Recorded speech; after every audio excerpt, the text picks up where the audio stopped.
जीने का सहारा बनती है।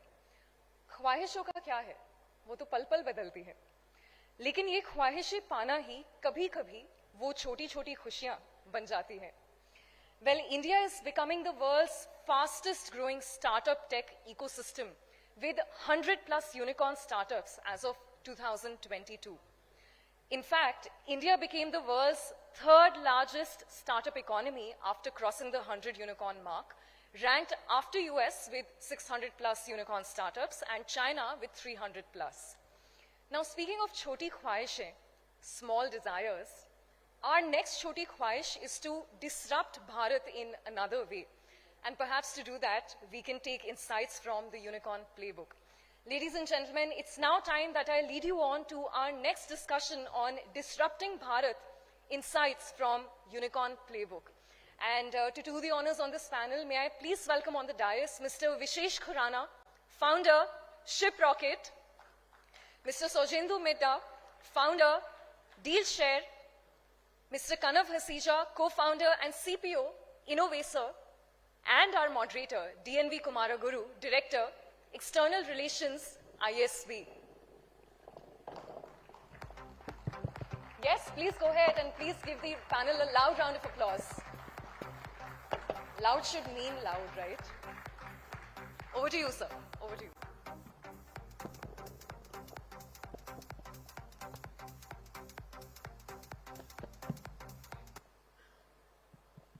Check. Thank you.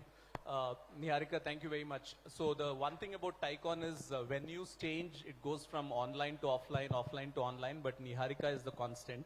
So she does a great job of sort of moderating and doing the entire session. So thank you, Niharika. So we are here with a very illustrious panel. And I want to sort of start off by reminding a little bit about our country, right? India is 75 years old. We are in the Amrut Kal. And we are looking forward to the next 25 years. The Prime Minister has given a call, and we as a nation have said we all need to have a Shatabdi Sankalp, right? Which means what's that thing that will get us to where we want to be in the next 25 years. But one of the key elements of moving, that Sankalp to Siddhi, as we say Sankalp se Siddhi, is about how do we take Bharat forward along with India, right? And some of you may say, well, what's the difference? India is the same as Bharat, Bharat is the same as India. Theoretically and everything else, it's the same. But we do know that there are some differences, right? So and today's panel is about how do we build solutions for Bharat? How do we create disruptions for Bharat? And, learn from people who have done this over the past many years. But these are also, as the session says, these are also unicorns. I'm a parent of a 9-year-old girl. When she was much younger, the only thing that in life that she wanted was to actually see a unicorn in real life. So what is a unicorn? Apart from the fact that it's a nice play toy for kids, we know that it's either mythically or otherwise, it's a rare entity, right? So in some sense, people here are sitting on stage with me are people who represent that rarity, but it's not just rarity in terms of valuation. That is a different discussion altogether, whether you want to agree with that valuation or not. But it's rare because of a couple of things. One, because for you to be a unicorn, I think it's clearly that you have to be a disruptor, right? You're also invariably tech-led, right? You lead from the front with technology and innovations that are led by technology. And third is that you're trying to create solutions, right? So we have with us an eminent panel here, Vishesh from Shiprocket, right? Sorry, I'm so sorry. Medda. I was just trying to get the first name right, Sourjyemdu, but he sort of introduced himself as Medda. So Medda and Kanav, who's come all the way from the US, but has a Tri-City connection. Yeah, so has a Tri-City connection as well. So we have the three panelists with us today. I want to sort of do this panel interactive. So audience will get questions, will get an opportunity to ask questions. But what I want to request all three of you is to sort of do, use about 3 minutes maybe. One of our panelists couldn't make it, so we have some little bit of room here. Talk a little bit of about what you do, your company, like Dealshare, Shiprocket, and Innovaccer. What do you do? What are the solutions you're building for Bharat, right? Or what you intend to build for Bharat, right? And also, after that, I want to ask you a couple of questions about, insights from the Unicorn Playbook, right? So, Vishesh, we want to start with you. Sure. First of all, thank you for having me. So I'll quickly start with what Shiprocket is. In one line, Shiprocket is a e-commerce operating system.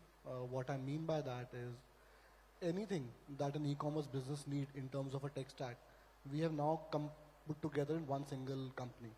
So it starts with marketing. So you need marketing tech, you need communication tech, CRM tech, then the whole logistics and supply chain layer.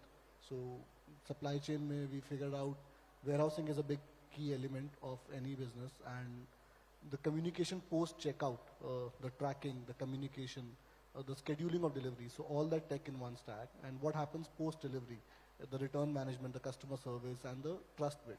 So kind of trying to put together all of these things under one single company.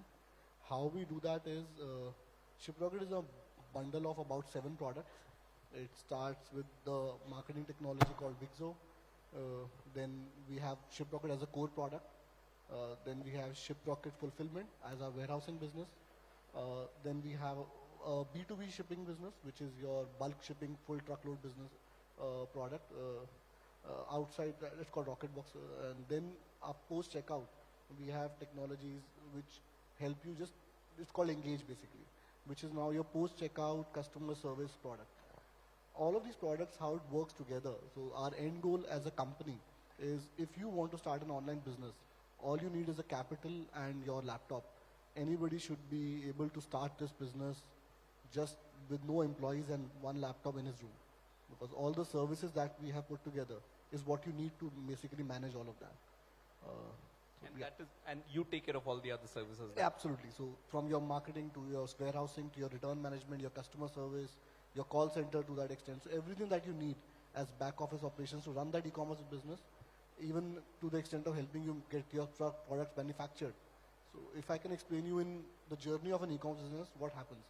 Your products get manufactured from a manufacturer, come to Shiprocket warehouse, then you have your Shopify website or any other platform that you use. Once you get an order, it automatically starts showing up in Shiprocket panel. It can now, from my warehouse, be picked back, and from there we will fulfill it. When it's on its way to the customer, all the communication that goes around, the tracking, where is your order, the SMS, the WhatsApp, any kind of communication, and even if customer wants to schedule his delivery, those can happen through this platform. Once it is delivered, if he wants to now contact you back again for any kind of issue, now he can again, it goes through me. You can schedule returns, you can replacement kind of things, again done from my warehouse. And so this is your entire back office, right? You don't ever see your product as a owner of that business, right? All the back office can just happen through us. That's what it looks like in the Shiprocket system. So, and before I move to Meddu, one of the things is in terms of what percentage of business comes from tier 1, tier 2 cities and others? I mean, I know in your case it's mostly tier 2, tier 3 cities. Is that correct? It's a well spread, but tier 2s, yes. Tier 1 is, while it's a well spread out. I was asked this question last time also, so I actually this time went back and told my team to get me this data more accurately. So now I have it accurately. About 40% is tier 1. Okay. And then another 40% is, let's say, tier 2 and 3 spread out. And then a balance is about the rurals and the very long post tier 3 also, as we call that. And you have a conscious sort of focus on trying to increase that spread in the areas which is not currently served well? So as Shiprocket, we do not control orders, right? So demand is not being generated by us. Sure. We are servicing that demand, but the good part about this data is that there is demand coming from all parts of India. Got it. Meddu, now I'll come to you. But before you start introducing Dealshare, you also have to tell what is the meaning of the name Sourjyemdu, right? Which is your first name. You have to believe it. You have to believe what I say. I will completely believe what you say. It means solar system. Solar system. So good. So there you go. The entire solar system in one person. But also tell us about Dealshare. We were talking earlier in the lounge, but I think in terms of your current plans, but also, what you do, and also at some stage, I know you spoke about the market conditions and therefore your expansion will sort of be a little more spaced out. But also that was something that we would love to hear from you as well. So briefly about the introduction of the company. So I run a company called Dealshare, and it's essentially a social commerce company. Now what we mean by social commerce is basically it's an e-commerce company, but we deploy social marketing modes rather than classical marketing modes, which reduces the customer acquisition cost and reacquisition cost dramatically. Because consumers are bringing consumers rather than we doing a lot of Facebook ads or Google ads or even above the line communication and so on. So that's one part of the differentiation that we do. On the other side, we serve Bharat and not India. So like you started with, so our consumers are the middle India and low income population, and not really people like us who are anyways well served and pampered by lot more other e-commerce players. So we strive to serve the population which earns less than 1 lakh a month. The real median is a 50,000 rupees household income per month. So that's where our median income is. These are people who have been going primarily to kiranas, and we are amongst the very few who are trying to organize this retail in India. Essentially, most of the organization has happened at the upper tier population, but we are trying to organize this. And we are also basically providing the same service to kiranas itself. So it's kirana going consumers and kiranas both. So that's the second part of the differentiation. The third part is essentially we actually promote more of SME products. So while we are in the grocery and essentials, so it's not long tail for us. We basically operate in the grocery and essential categories. But in the same categories, while most other organized retailers are heavy on top brands, we promote the SMEs, the local manufacturers or small manufacturers who produce high quality products, but they don't know how to sell or market their product as much as big brands do. And on top of that, we have also started private labels. The reason we promote SMEs and private labels over top brands is because we want to increase the affordability of consumers. Simple, the sales and marketing costs that these brands basically spend on, that we save for the manufacturers and we pass on to the end consumers. Now, an end consumer who is basically challenged for affordability can, let's say, save around 30% more by purchasing this brand, maybe more than that, actually, for the CPG products. So that's what we are trying to do. And the third, so this is the third part, and the fourth part is about creating micro-entrepreneurship on the distribution side also.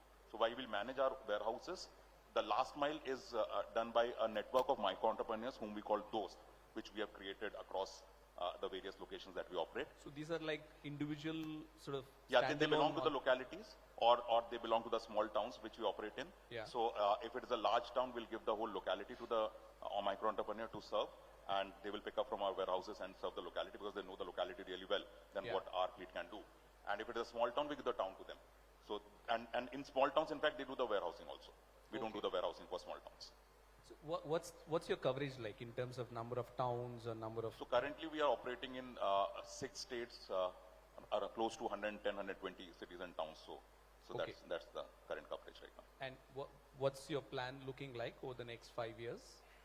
We would definitely want to cover the whole country with this model, because this model actually operates across all tiers of cities and towns, starting from metros to even very small towns. So we cover towns which are 10,000 odd population as well. Okay. Today. So at least in the older states that like Rajasthan, NCR are older states for us. So there we are covering very deep into the market. And we believe that the deeper you go in the market, the benefit to the consumer is higher. So we would want to get down to all the cities and towns across the length and breadth of the country. Great. Thank you. Thanks a lot, Meddu. And we'll come back to you. I have a couple of questions on, who are you disrupting in the existing ecosystem with your model? But I want to talk to Kanav, because he's unique in this panel because he doesn't have an India operation or an India exposure at this point of time. But of course, there's a lot of insights about India from your work. So when do you start focusing on India? And sort of what will it look like for your customers, potential customers in India? And also a little bit about what Innovaccer does. Sure. I think before that, we do have India operations. So we have a 1,000 team workforce in India. But we are not in the sexy consumer tech or logistics tech business. We are in healthcare tech. So the problem we are solving is Western medicine is more indexed towards solving the acute problems, not the chronic problems. And that is making the cost, the healthcare cost rise in every developed country. India as well, but it's not that high. In all the developed countries like US, UK, Australia, Canada, the healthcare cost is going up. And we are bringing back the concept of preventive medicine with technology. So how do you identify a pre-diabetic patient and let them not become diabetic, or let them not have a kidney failure if they're diabetic?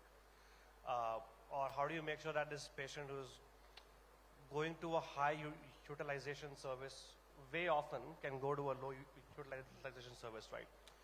So it's coordination of care and prevention of disease progression that we solve through our technology. So about 20 million lives on our platform being managed actively every day. And we have reduced the cost of care by about $2 billion every year. $2 billion? Dollars every year. Out of which we obviously enjoy 100 million VRR. So, but if you look at the large scheme of things, in US we save about $1.5 billion cost every year. US spends about $4 trillion in healthcare. That's more than India's GDP combined. And they waste about $1 trillion every year. In that $1 trillion wastage, we are only saving 0.15% as of now. And what's the goal you want to save? About 10%. So when I come to India, like India right now is solving the access to care problem. US solved access to care about 20 years ago. So every small city and town in US has a rural hospital, which India is trying to solve right now. And as more insurance kicks in India, and there's more access to care, that's when we come in. So I'm projecting about 5 years from now. Okay. That will come into India. 2028. Sure. But I'm pretty happy with the national health stack being built in India. So the team that built UPI is also building the national health stack. So soon medical records will be available through digital stack, which will help us spearhead our technology pretty fast into India. So apart from US, are you doing it in any other country right now? If so, yeah, so we are expanding into UK and Middle East as of now. So the expansion is going to happen probably end of this year. Great. So this is a very interesting thing. So there's health, there's sort of SME, there's this, large thing about, have an idea and money and we'll provide everything else for you kind of this thing. This session is also about the unicorn playbook. Now I'm keen to know, is there a playbook hidden somewhere that if you follow that playbook, you can become a unicorn? Or is it a playbook that you get it after you get the status of a unicorn? We know the answer to it, but I'm just curious to know, what are those things from the playbook that you guys would like to share with us in the audience here at TIECON? Because, in a couple of years, someone here in the audience will be on stage, and that's our hope. Someone from in the audience will be here on stage in a couple of years sharing your insights as a unicorn to the audience then. So, Kanav, can we start with you in terms of, if you want to share a couple of insights from your playbook? I think first, let me address the controversial question first, which is, unicorn is not what you want to we aspire towards. That's a tag given to us by the VC community. Yeah. We don't aim to be unicorns per se. But I think the question is, how do you become a big and reliable business that can scale? Valuable, yeah. I think in my world of enterprise SaaS, which is a slightly different world, I would say, be honest to yourself that do you understand customers' problems? In enterprise SaaS world, you can be very superficial in knowing customer problems and you have no idea what's happening. And are you really solving that problem or not? So my playbook was when I got my first customer in the US, it was in a small state called Iowa where no one goes. It's only farming corns and whatnot. And a hospital there, which was our first customer. I camped there for 3 months. So much so that one night at 4 a.m., I was in the office and the lights were on. And the police came and they're like, why is the lights on in the hospital in that administrative area? And I had to tell them that I'm working here. Yeah. So I think camping at customer locations and knowing what the customer really needs in enterprise SaaS, being truly honest to yourself about that is the most important thing. I think the second thing which we all, I'm sure, have committed mistakes and failed, and you all will commit the same mistakes even if you tell you not to, but which has to be solved is build a strong team. Hire people who are smarter than you, because you cannot be smart in all things, in all dimensions. Right? Fair enough. That's a very, very candid sort of feedback. Meddu? Yeah, let me first start with a lighter note, because you started saying that you have a kid, 9-year-old, who loves unicorns. So I have 2 young daughters, 9 and 6, again, who love unicorns crazily. Have no idea that their dad is running a unicorn. So that's very important, that they should not have any idea. But on a serious note, I think, what you also touched upon, first of all, it is very important to know that you are not running to become a unicorn. You are running to basically create a large, valuable organization which has some cause. Now, large organizations are made when there is a large social cause behind it, or some large cause has to basically be behind creating a large and valuable organization. So that's first. So that ingredient or the idea has to be really that much for you to become, let's say, a unicorn and later a decacorn and so on. So these are all tags that come on the space. Now, he also said, it is also very important to be very close to consumer pain points and consumer solutioning. So when you are going behind this cause, you have to go deep into the problem solving also. Now, if you are not solving problems for the market or for the consumers, then you are not creating value. Me Too will never create a large value. So you have to always keep in your mind that you are picking first the right problems, which are problems for a large TAM, and then you are going behind problem solving. So that's the second part, very important. Third, consumer empathy. There's nothing which goes beyond that. So you have to have, as the founder, you have to be constantly behind solving for consumer and have consumer empathy. And lastly, like he again touched, so team is very important. You need to have a solid team. You need to have complementary skills even within the founders first. So you first choose your co-founders in a manner that they are complementary in skills, and then you fill your next level in a manner that it becomes a solid team altogether. Great. Thank you very much. Vishesh? So actually, I will start with one thing about the word unicorn, right? I actually hate that word, and I'll voice it out why. There's a reason around it. Because what it does to the ecosystem, and I've seen that now happening a lot, is people are now started taking that as a milestone, which isn't. Problem with the word unicorn is founders have started, because it's now a renowned milestone for the industry point of view, so people are starting aspiring to hit that milestone before they hit all the other milestones that are needed.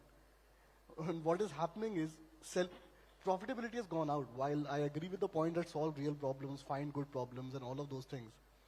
But while if you're solving real problems and burning $100 million, you're actually creating one for yourself. So it's good to solve problems, but make sure you're solving it while being effective as a business and also your own survivability.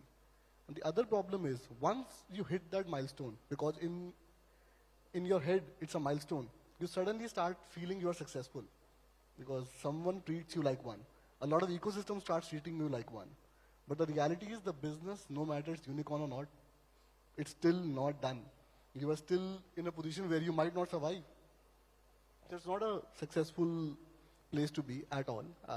So one about that. So clearly there is no playbook. There shouldn't be one. I think the celebrating milestone should be celebrate your green balance sheet once you hit that. And just continue doing that. Yeah. So it's a healthy mix of one, running that fundamentally strong, sustainable business, while the valuations can come and go, but always make sure if you are green, you'll always survive at least. And the playbook is, of course, build it right in terms of unit economics. So while you are solving real problems, if you have solved for both, you have now built a generational business which you can pass it on, not just sell it out after 7 years and say, I'm rich. One single statement. Excellent. So I'll just sure, Kanav, add to his point. I think having this platform, there are two terms that were marketed heavily by the venture capital community of the US to the whole world, which we have to unlearn now. Okay? The first word was burn. Burn is a sexy word for loss. Your business is losing money, and they made it more sexy, called burn. And we all want to know what a burn is. The second sexy word is a runway. The non-sexy term of that is, how long do I have before I die, right? So we have to remove these two sexy words from our heads while building a company. Lovely. I so very much like the way you guys have approached this. So first of all, I think it is, unicorn is not a destination. It's someone else's label that should not, either to those of us in the room who want to be entrepreneurs or are currently entrepreneurs aspiring to get to that stage, that should not be the goal for us. Our goal is and should be, as Vishesh articulated, to build a sustainable business, right? What does it take to build a sustainable business? You heard from all three of them, right? Focus on the team, customer empathy, customer sort of centricity, and all of that thing. And this, a runway is actually supposed to be a pathway to help you take off. But in this space, it's typically the runway is actually the end of the sort of tunnel, or rather you enter a tunnel and sort of a dark abyss after that. So it's good to hear those things.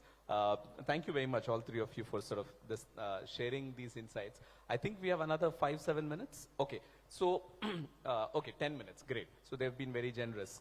I asked this because I have a general who's going to come after this session. So, he's very famous as an infantry officer. So you don't want to be, normally in conferences they say, no, I don't want to be between you and lunch. But in this case, I don't want any one of us to be between you guys and the general. So that's why I'm asking this question, sir. So I want to ask all of you for a pitch statement, an elevator pitch.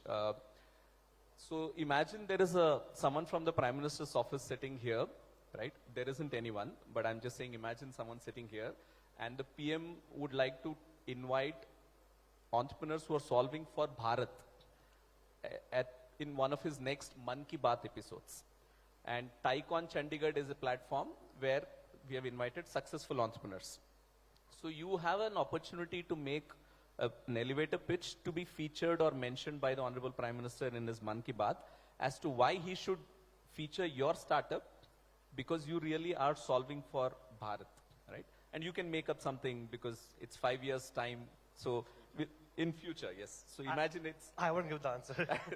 Let these two guys do it. So we'll start with Medda, and then Vishesh, and then you, Kanav. प्रधानमंत्री जी, आपके basically जो आपके खुद के initiatives like Atmanirbhar Bharat and Make in India, those are things that we have basically been following for the last 4.5 years. We promote Make in India big time because most of the products that we sell are made in India by SMEs. So I think that would be a good opportunity for me to also present to you what we are doing in the SME space and also seek guidance and support from the government for that side. On the other side, we are also solving and bringing e-commerce into the masses, into the hinterlands and all of that.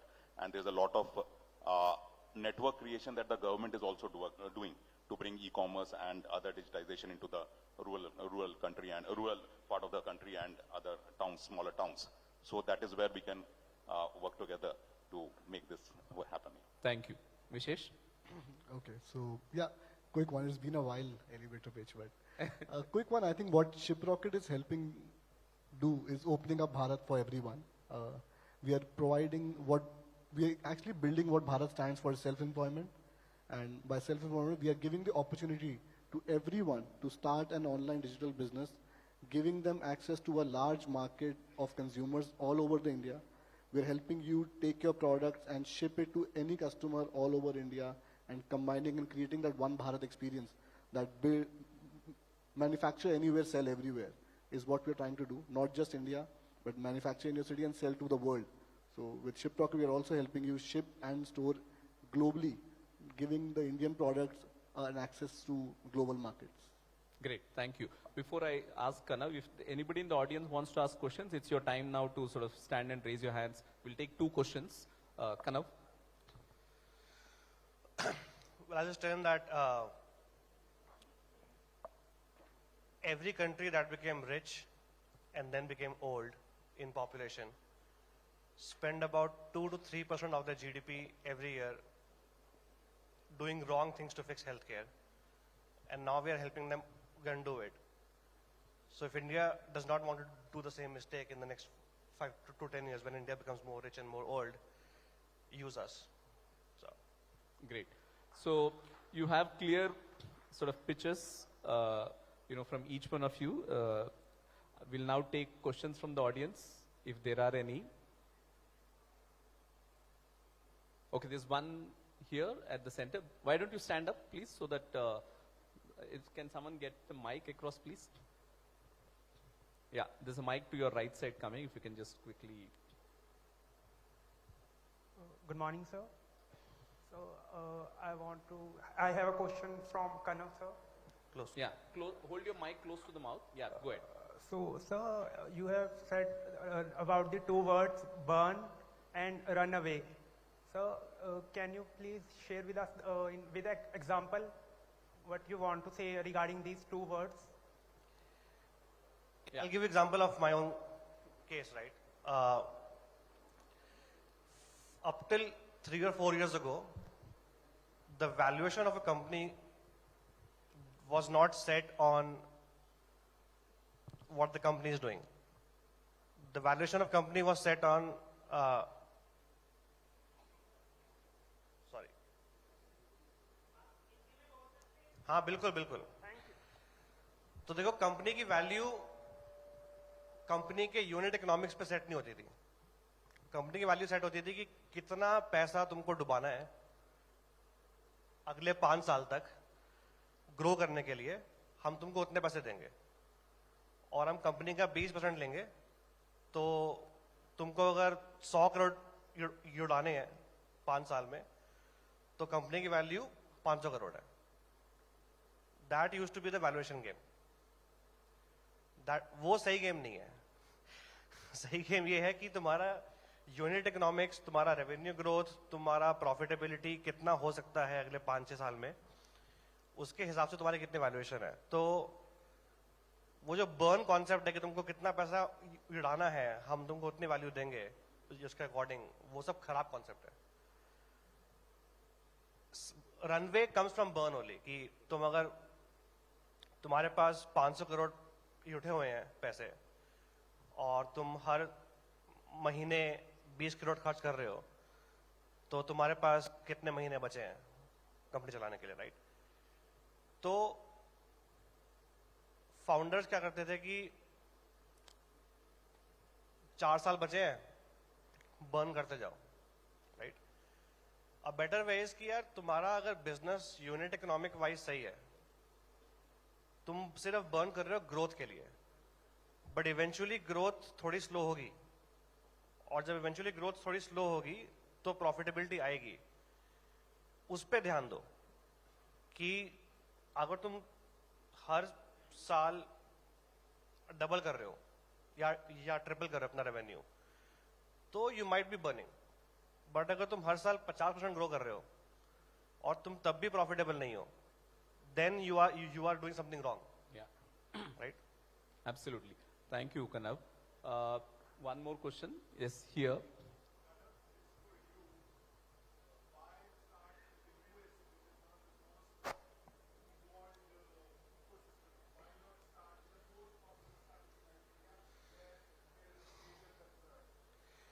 I think the question was why start in the US and why not in India, but I think you had answered it, but why don't you go ahead? See, my story was that 2014 we realized that the big macro trend was that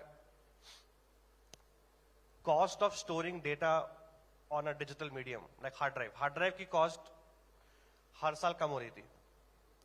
तो the prediction was that there will be more data stored in databases by companies and they will not know how to manage it and how to use it. So we were building a data platform.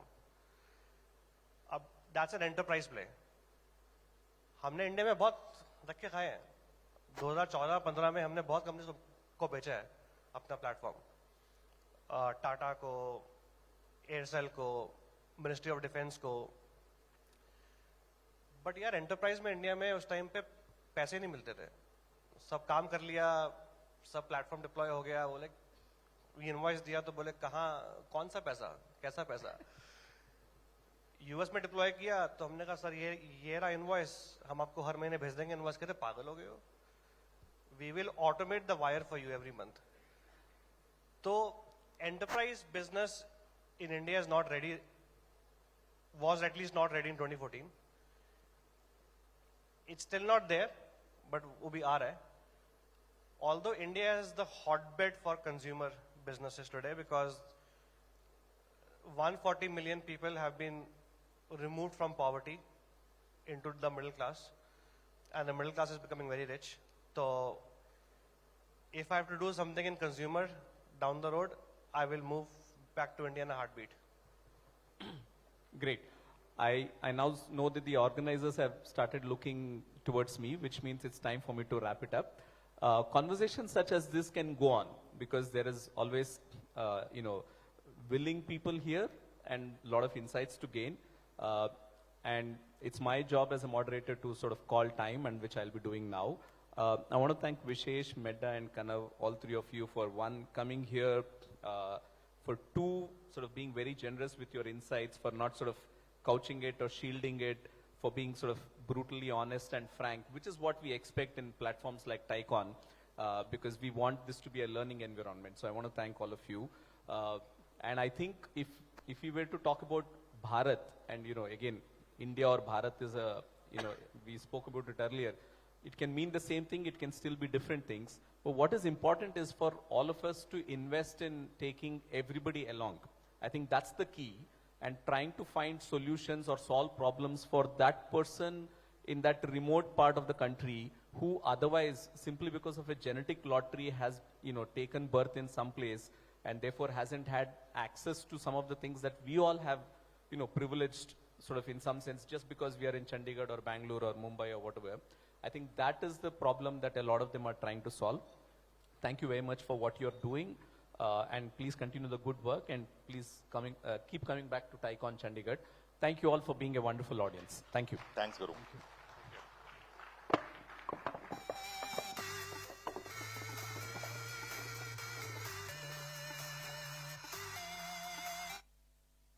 Many thanks to our illustrious panel here, and Sir, Thai has been a constant in my life ever since I started my career. Kya kare ab, janmo janmo ka rishta hai, I'm not going anywhere, so you'll probably see me next year. But on that note, everything sparkles with unicorns around, whether in fantasy or in reality. Ladies and gentlemen, please give it up for Disrupting Bharat, Insights from Unicorn Playbook. And to honor and felicitate the panel, may I have on the dais Mr. Anirudh Gupta, Founder, TCM Group of Schools, and Charter Member, TIE Chandigarh.